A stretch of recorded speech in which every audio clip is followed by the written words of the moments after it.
క్రైస్తవుడిగా ఉంటే నేరమా అండి?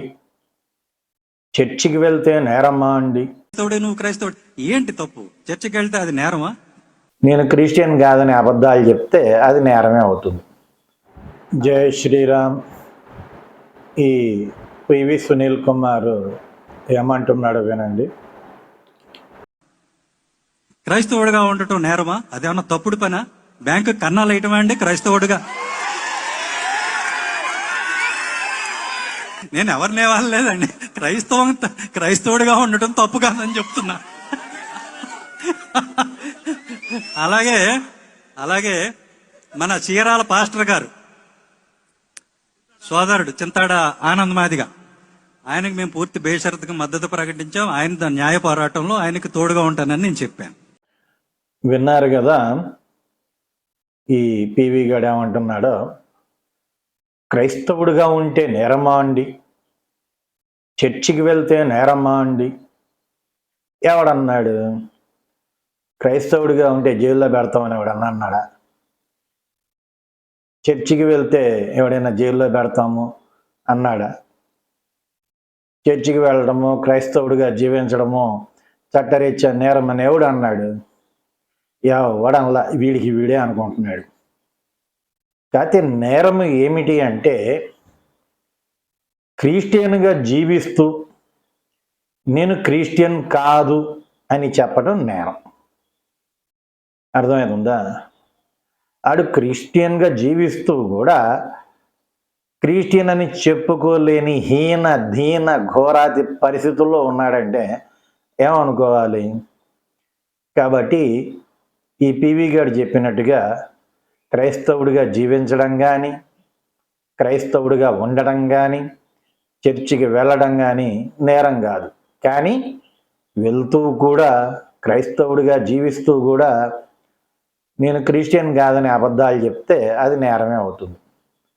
అలాగే బ్యాంకులకి కన్నాలు వేస్తున్నావా అండి? ఏంది ఎటకారం? వీళ్ళు వేసేది బ్యాంకులకు కన్నాలే. ఎస్సీ హిందువులకు దక్కాల్సిన లోన్లని, లబ్ధిని వీళ్ళు బ్యాంకుల ద్వారా కన్నాలేసి దొబ్బి తింటున్నారు.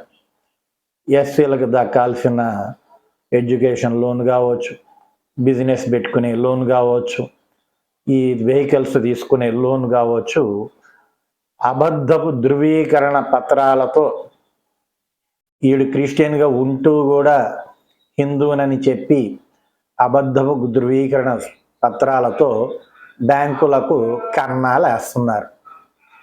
అలాగే చింతాడ ఆనంద్ అనే పాస్టర్కి బేషరతుగా మద్దతు ఇస్తున్నాడంట. అంటే దేనిలో మద్దతు ఇస్తున్నాడు? ఈ పివి గారు ఏమంటున్నాడు? చర్చికి వెళ్ళినంత మాత్రాన క్రైస్తవుడు కాదంటున్నాడు. మరి పాస్టర్గా ఉన్నాడు క్రైస్తవుడు కాదా? వీడికి బుద్ధి జ్ఞానం ఉందా అసలు ఈ పివి గాడికి? అరే నాయన, ఆడు పాస్టర్ అని ఆడే ఒప్పుకున్నాడు, ఆడిని కూడా క్రైస్తవుడు కాదంటావా? ఆడికి బేషరతుకి మద్దతు ఇస్తాడంటే ఏమని?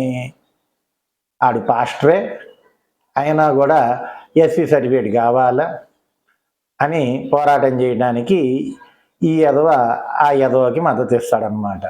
సిగ్గు శరం ఉండాల. చట్టాన్ని పాటించండి. ఎస్సీ క్రిస్టియన్లకు కూడా ఎస్సీ హోదా కావాలి అంటే పార్లమెంట్లో బిల్లు పాస్ చేయించుకొని మీ హక్కుల కోసం మీరు పోరాడండి, సాధించుకోండి. ఎవరొద్దన్నాడు? కానీ ఇంకా చట్టం అనేది లేదు కదా. ఎస్సీ రిజర్వేషన్లు హిందువులకి మాత్రమే కదా ఉండేది, ప్రస్తుతం ఉన్నది. పాటించండి ముందు. అట్టా కాదు మా ఇష్టం అని చూడండి, మేం చేస్తాం, నేను చెప్పిందే చట్టం అంటారా? మళ్ళీ పైగా అంబేద్కర్ బొమ్మ ఒకటి. అంబేద్కర్ బొమ్మ పెట్టుకుంటారే కానీ వీళ్ళు రాజ్యాంగాన్ని ఏనాడు పాటించి సావరు. ఓకే, కాబట్టి ఫైనల్గా చర్చికి వెళ్ళడం నేరం కాదు, క్రైస్తవుడిగా బ్రతకటం నేరం కాదు, తప్పు కాదు. కానీ క్రైస్తవుడిగా బ్రతుకుతూ కూడా క్రైస్తవునని చెప్పుకోలేకపోవటము, అబద్ధం చెప్పటము నేరం. జై హింద్.